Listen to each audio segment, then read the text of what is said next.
So the question would be, what role does prophecy have in the role of Christian leadership? And I was thinking about a testimony that occurred actually in your nation in South Africa. A famous preacher over here, John G. Lake. I don't know how familiar you Yes. are. Well, John G. One of Lake my was, favorites. he had started his healing schools in Seattle, and in just one calendar year, there were over 5,000 documented medical healings, and he emptied all the hospitals by the power of God in Seattle.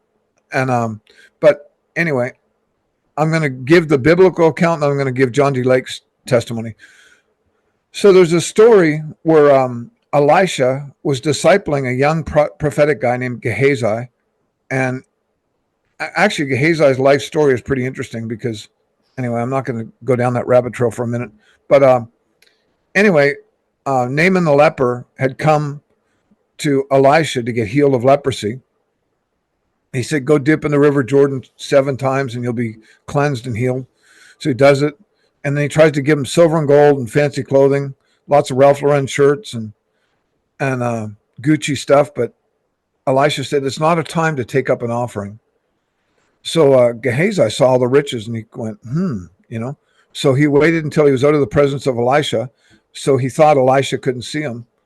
And then he ran after Naaman after he'd left to head back to whatever it was, Babylonian or Syria or wherever.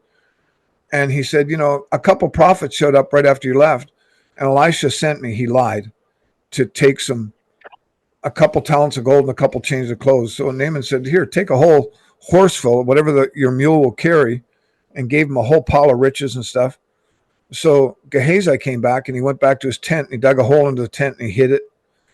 And so comes back to Elisha, and Elisha says, hey, Gehazi, where you been? And he said, your servant didn't go anywhere. He lied again.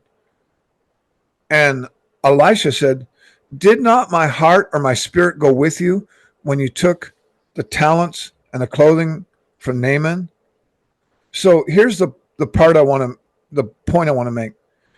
Part of the prophetic office and part of being in a position of leadership is what I call the spirit of seeing and knowing. So it was like God supernaturally translated Elisha so he actually was physically or spiritually there. He could see. It's like he had a drone and he was standing right over and he was watching Gehazi take the stuff from Naaman.